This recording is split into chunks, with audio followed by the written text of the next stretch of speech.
This is my persuasive speech, and here is my audience. This is Jacob, Jordan, and Carter, and they're all juniors at Roncalli.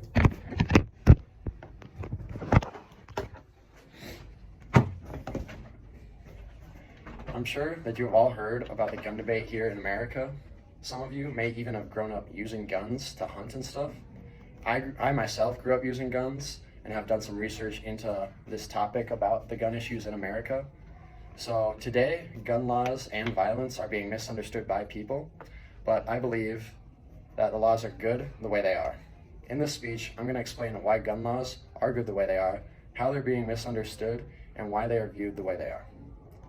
Guns are important to this country's freedom, so much that the founding fathers even wrote them into our Constitution, which clearly states that we have the right to bear arms. The laws in place now limit this to only eligible people, which is how it should be. Only eligible people can get guns.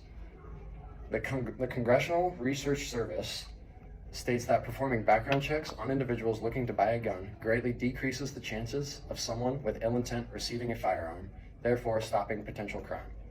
We know this can't stop everyone who has intentions from getting a gun, but people with really bad intentions won't even get close. And people with really bad intentions won't oftentimes get their gun legally, so we can't really stop them. That screening process that I just talked about is for long guns, and that just looks into like your background and your criminal history. But a handgun would be a lot more difficult to obtain through the screening process. The National Institute of Justice talks about that in their article about guns and how difficult it is. And it's so difficult because these guns are small and concealable and can be used easier to commit crimes. Some of you may be wondering what the difference between a handgun and a long gun is. So this would be like a handgun. It's pretty self-explanatory. You can hold it in your hand, and that's something like a pistol. And a lot of the time, they're easily concealable. You can hide them in your pocket or something, and they can fire semi-automatically. That means you can just pull the trigger and the next round will be ready to fire. Unlike a non-semi-automatic gun where you'd have to manually reload or cock your gun in order to fire another shot. So this would be a long gun, your shotgun, rifle, a lot of the stuff you see here in South Dakota. They usually take two hands to be able to handle properly and are not semi-automatic. Like with a rifle, you have to pull back the bolt action or pump the thing for a shotgun. And guns like this are rarely used to commit crimes. And if we tried to change the gun laws, then guns like this could be affected and they wouldn't be as easy to get. And I'll talk more about why that's important later. But it could change getting stuff like these even though they're not really harming anyone.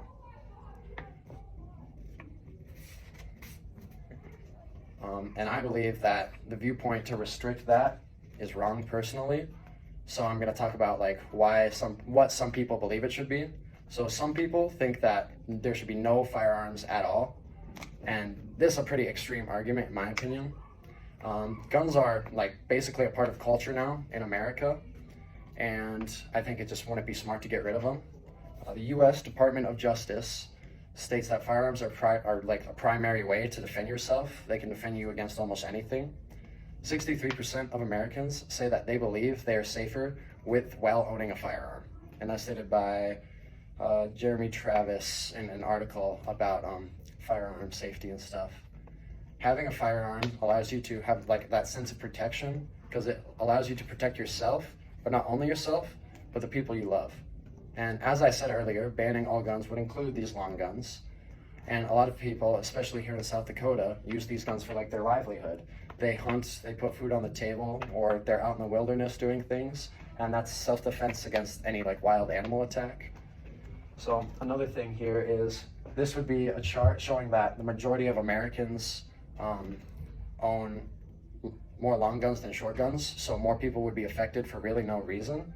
And then this one here shows that the majority of those long guns are used for hunting and not just recreational purposes. So some people even go, like I said, as far as to rely on those long guns.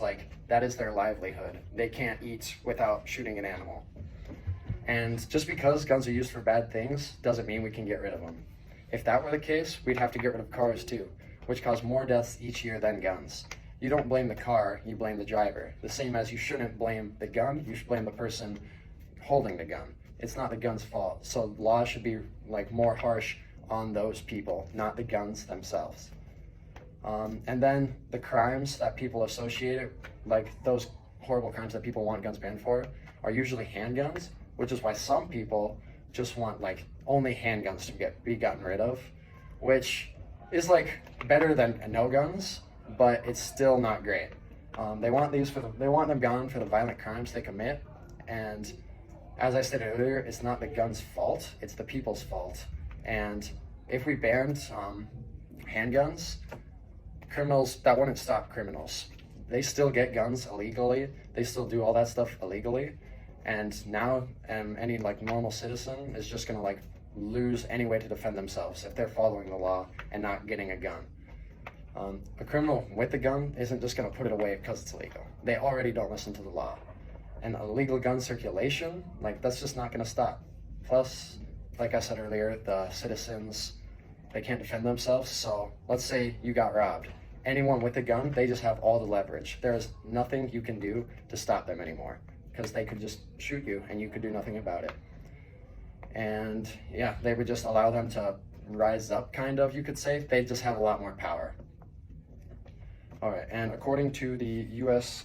Department of Justice, in an article about like what happens to robbers based on citizens and what police do, more like people committing crimes each year are harmed by citizens with firearms than policemen with firearms.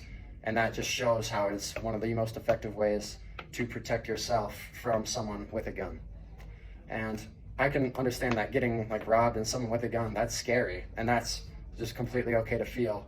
It's gonna be scary, you know, they have a gun, they could end your life, but that's also the reason I think we should need a gun, because then you have that like confidence and that thing to stop them. Like now you know that you can actually protect yourself. And yeah, like I explained earlier, if you got rid of that gun, it's just a more dangerous world. Like more innocent people could die without just being able to defend themselves properly. So overall, the benefit of being able to carry a firearm is good for US citizens by allowing them to protect themselves properly. And gun laws and violence, they're being misunderstood by people today. And I hope that this speech made you understand more and makes you not want to change the gun laws. And hopefully next time, or eventually you can consider what you would want by you if you were ever in a situation that would threaten your life. Here's my crowd again. Here's my outline.